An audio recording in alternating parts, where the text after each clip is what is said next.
Welcome into Lock In Live for College Football Week 7 with Uncle Phil and the Railbird. Thanks for joining us this Saturday morning. Uncle Phil, Railbird, how are you guys doing?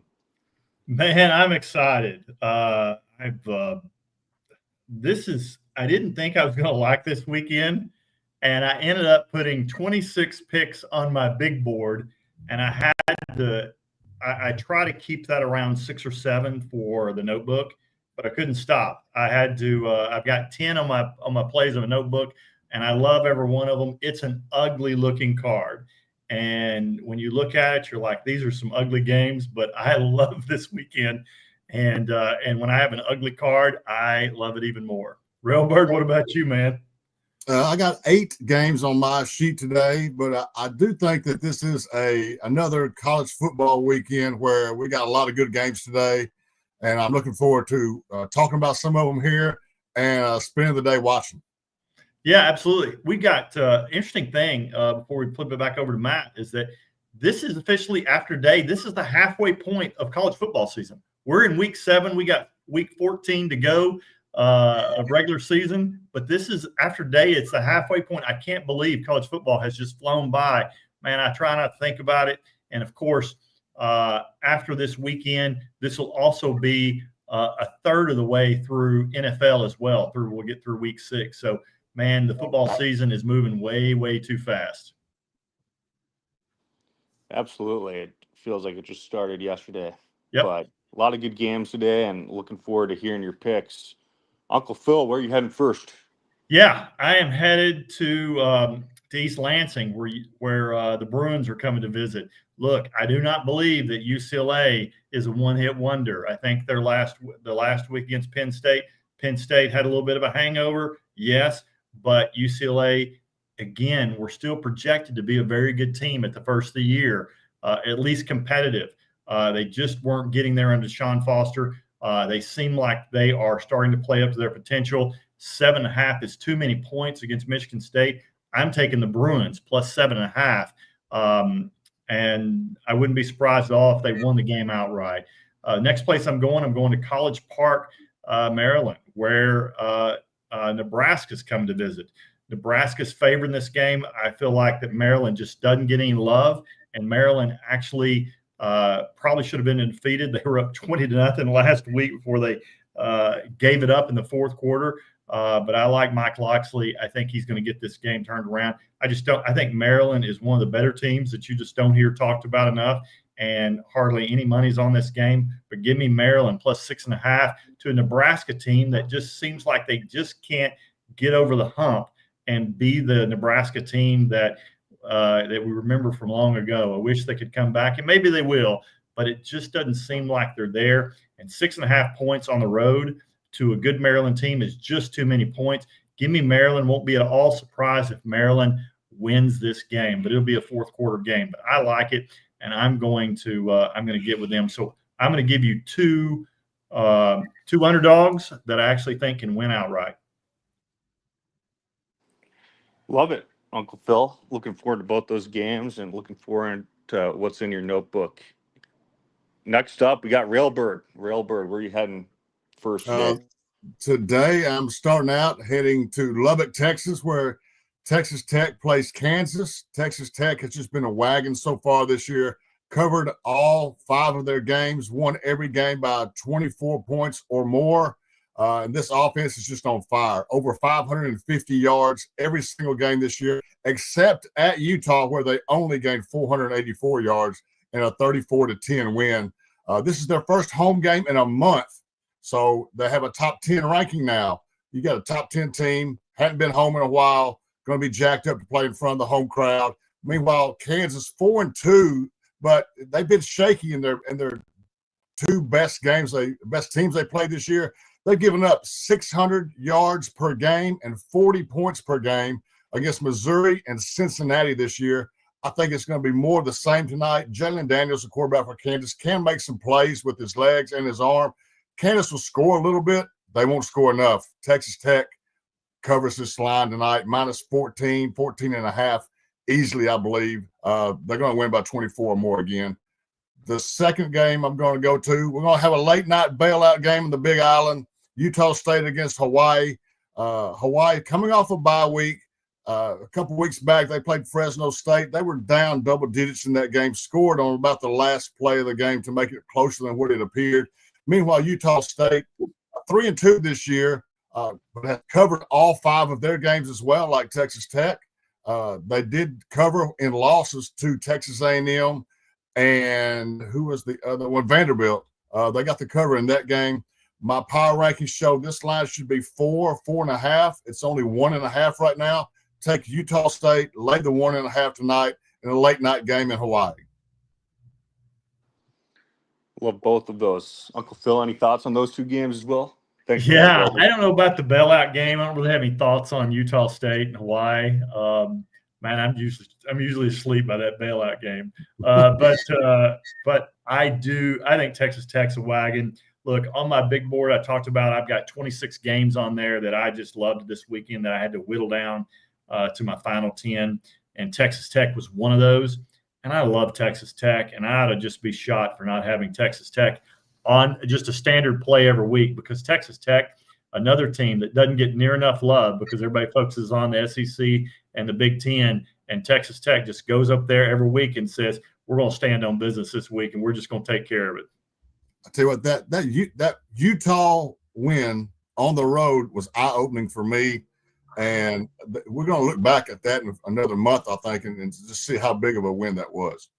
Yeah, because Utah is good. Utah is good. Got one of the best offensive lines in the nation, but Texas Tech is just going in there and just beating people. And I didn't have Texas Tech on my card on last week, but I made up for it and played them live last week. I got a worse line at about minus 16.5, but I think other people joined in somewhere between 16.5 and 19.5, and they still covered that. They're just beating people. They beat Houston unmercifully last week. So, and I expect them to do it again. So I think that's a great call. Love it, Railbird. Well, best of luck today. Can't wait to follow those 2 picks as well. Now let's get to the best part of the show. We got the questions, tons of them rolling in. Thanks for those as always. First on the line, we got Woody. Woody from the Northwest. He says, does the Fighting Bobby Petrinos get it done at Rocky Top today? Well, that's a good question. Railbird and I were talking about this before we went on air this morning. And Railbird, why don't you share your thoughts? I've got some, but I think you've got kind of a strategy. If you played it, how would you play it? I have played the game. I played Tennessee. I do think Arkansas will get kind of a bump from Petrino coaching today. Not necessarily from him, just kind of the new interim coach, head coach bump that teams get. But for Arkansas, I look for that to be maybe a first half only thing. In my mind, I have this game where Tennessee's ahead like 21-14 at halftime, and something happens in the third quarter as per usual for Arkansas. They can't recover, and this game ends up 49-24 or something like that. Tennessee's going to get the cover, I believe. Yeah, look, the money is moving toward Arkansas. The big money is moving toward Arkansas. I just didn't feel good about the game. I'm happy to bet 4 against Arkansas. It doesn't matter to me. It's just a line to me, and I'll take it. And not allegiance or not, nothing's going to stand between me and making money. So I'm going to continue to bet that way. So the line's moving toward Arkansas. Kind of feel like Railbird. I'd kind of like to see what this Arkansas team. This Arkansas team has talent, but can they do this? Bob Petrino told them this week, said, hey, it's okay to make mistakes. The problem has been effort for this team. And he's like, hey, you can make mistakes, but just make them at 100 miles an hour. And so that's what they need to do. And hopefully they will see them better. But we'll find out who this Arkansas team really is. We just didn't see who they were. But this team really should be, potentially 4-1 coming in this week, because should beat Memphis, should beat Ole Miss. Let both those games slide out of their hands, and they just kind of gave up against Notre Dame. And I think Notre Dame, I don't think they're that good, to be quite candid with you. I think Arkansas just made them look really good. So we'll see who this team is. I think your best bet in that game is to bet the over. I know it's a large number at 68.5, but I'd swallow it. These two teams are going in the 70s. That's how I'd play it. It's a good thing that Petrino told him it was okay to make mistakes, because the defense is definitely going to make some mistakes. There's no question about that. Love it. Hey, well, thanks for the question, Woody, and good to see you as always. Yep. Next on the line, we got Zach on X. He says, morning, Unc. Great weekend to make some money. I agree with you, Zach. He says, what you think of Bama -2.5 in the first half? I think they come out swinging. Yeah, for me, I'm more inclined to play that total, and that total is in the notebook today. But I would look for Bama. If I had to play this game, I know a lot of people are going toward Missouri, but Missouri's strength of schedule right now has been like 109th. So I would lean toward Alabama in this one. I just don't think Missouri has seen the NFL-ready wide receivers that Alabama's about to bring to them today. I take Alabama. I lean toward Alabama first half and for the game. Railbird, what are your thoughts on that one? What I said earlier this week was my head says take Alabama in this game. Missouri has never beat them in Columbia. Yep. My gut says take Missouri. I know they haven't played anybody. They're top 5 in the country in offense and defense, partially because of the schedule. But Alabama has trouble stopping the run, and Missouri's going to run it right at them with Hardy and Prebula at quarterback. We'll see if Alabama can stop that. Missouri cannot stop the pass. So if their defensive line does not get home, Bama will blow them out. My ultimate pick was over 51.5. I do think Missouri will score some. Not positive they'll score enough, but I'm not positive they won't either to win the game. See, I felt like Alabama found something last week, and I like what you just said. Those are really good takes. Felt like Alabama. I watched them last week. Their defense found something against Vanderbilt last week and held Vanderbilt down against the run, especially in the second half. I think that they can bring that back to them to Missouri this week. That's why I like Alabama, because teams evolve and change, and I think Alabama's defense evolved and changed last week. Depends on how you want to view things like this. I mean, Alabama, this is their third straight quote-unquote big game they got to get it up for. True. I had the Georgia game, and it's the first time in my life I've ever said the Vanderbilt game was a game that Bama got up for. Right. But now they go on the road. Missouri was off a bye, so there's a little bit of unknown there for me going on in that area. No, I agree with you. I think that's the only thing that kept me from pulling trigger on Alabama is that it was the third big game in a row, because Vanderbilt, like it or not, it's a big game. Vanderbilt's had a good team this year. Tennessee on deck for Bama too. Yeah. Definitely. Hey, well, thanks for the question, Zach. Should be a great game. Honestly, one of the best to follow today. Let's keep it rolling. We got Andreas. Andreas, good to see you, brother. He says, does Iowa State -3 also look like a trap line? The public is all over the Cyclones in this spot, so it's Colorado +3 to play. Uncle Yeah, Phil or Railbird? that one's in my notebook, so I can't talk about that. Sorry to interrupt you, Matt. Talk over you. Railbird, I'm gonna let you. Do you have any thoughts on this game at all? I took Cincinnati to beat Iowa State last week because I said, Iowa State has not been good on the road, and now they turn around and go back on the road again. So that's something that I would favor Colorado. But for me, I just have trouble betting Colorado because I don't think they're well coached. I don't think that they make good in-game decisions on the staff. And for that, I stayed away from the game. I understand taking the points in Colorado, basically because Iowa State's secondary is beat up and they haven't played well on the road yet. But they did show some fight coming back from 3 touchdowns down to cut it to a 1-score game last week at Cincinnati. Alrighty. Hey, well, thanks for the analysis there, Railbird. And Andreas, thanks for the question as well. Let's keep going. We got Andrew from Dallas. Andrew from Dallas, good to see you, brother. He's got 2 questions here. He says, how about the Mormons? BYU -2 at Arizona.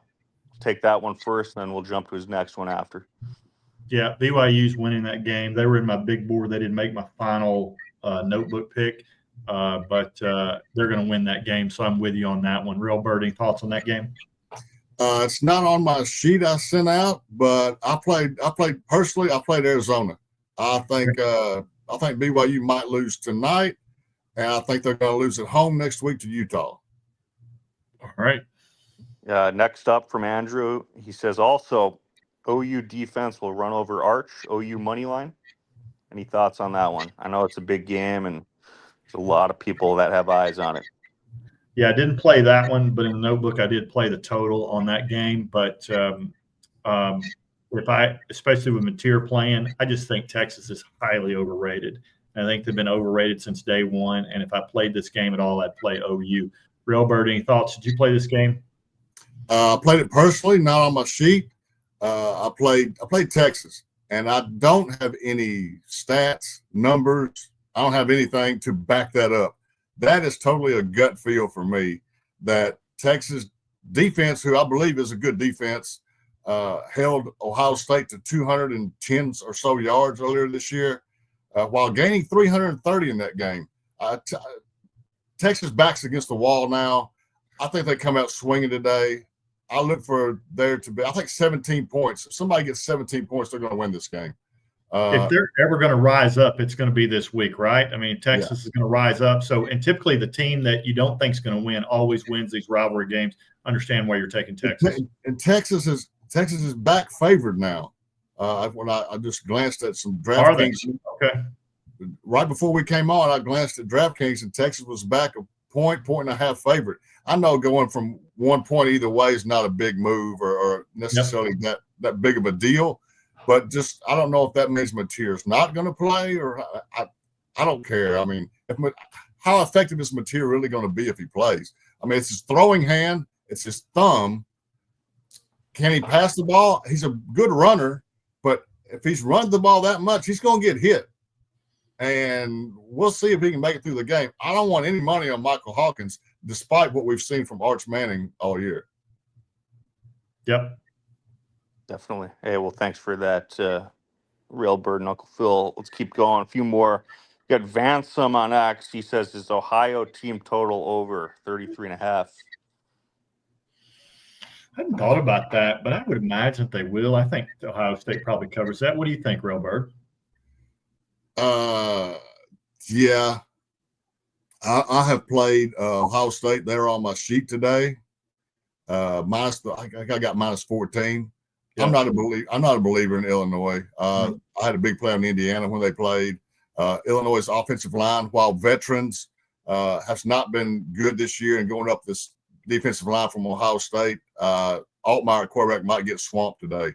The only trepidation I would have with over the points for Ohio State is when they played at Washington They didn't let Sand unleash the ball, in the passing game. They kind of got a lead and they kind of sat on it a little bit. And maybe that happens here. We know Bielema wants to play a slow game. And if it starts out that way and maybe somehow Illinois hangs around, a slower game could involve the under in this game, and that would be hard for Ohio State to get to 34. All righty. Hey, well, thanks for the question, Vance. Next up, we got Desiree. Good to see you, Desiree. She says, what about the SMU game? Yeah, I've looked at that one as well. SMU worries me because their two losses against Baylor and TCU, they give up the ghost in the fourth quarter, and they just kind of fall apart. So for me, and that's a big spread either.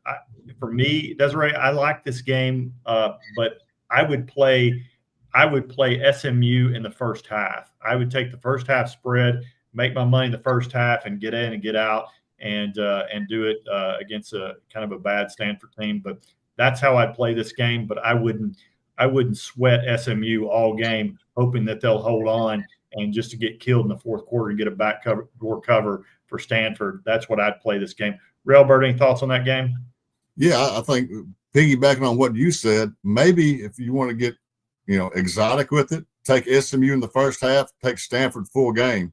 I don't think SMU has covered a full game spread all year, so I really couldn't back them for the full game. But for the first half, yeah, sure, I could support that. Yep.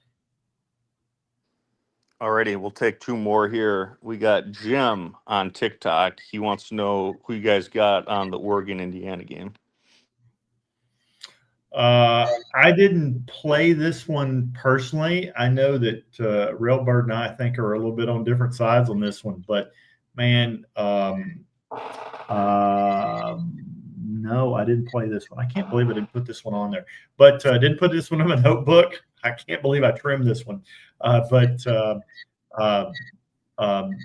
my buddy out in Vegas, they need Indiana bad in this one. And that line's moved from 7.5 to 7, and yet the world's on Oregon. I don't think Oregon's as good as we thought they were, because now after you see what Penn State did, their win against Penn State makes you kind of do a double take and give Oregon a little bit of a side eye. I still think Dante Moore is the best quarterback in football. I think he should win the Heisman. I think he's the best player in college football, and I'd do it.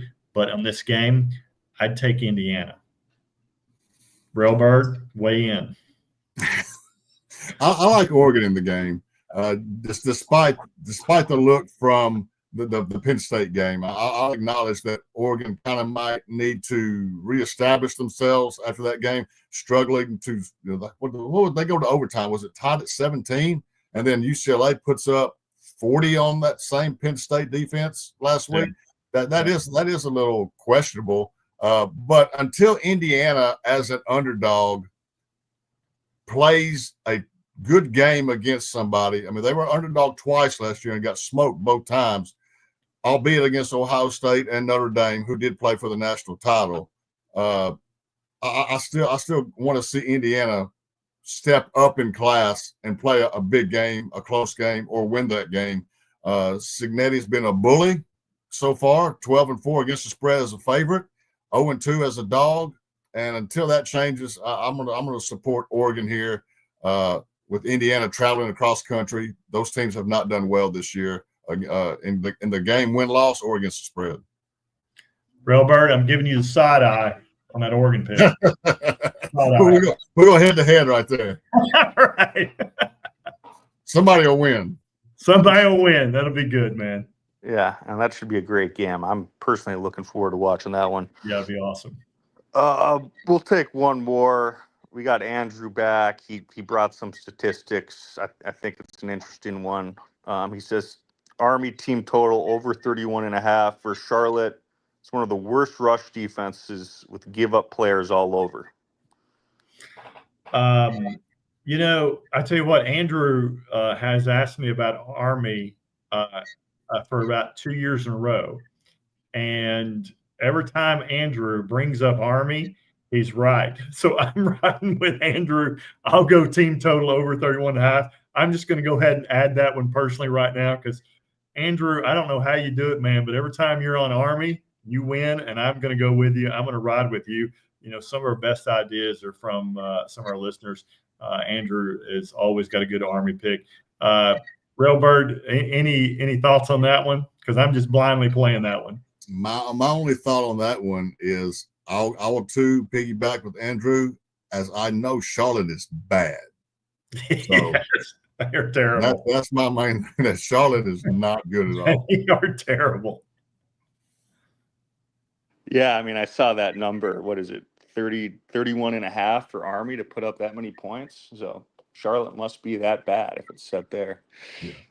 That's a lot of points. But all right, guys, we're getting close to kickoff. We're about an hour and 4 minutes away. Any final thoughts before we take off for Week 7 college football? Railbird, any words of encouragement for the people out there? If you had a bad week like I did last week, it's a new week. We're starting clean today.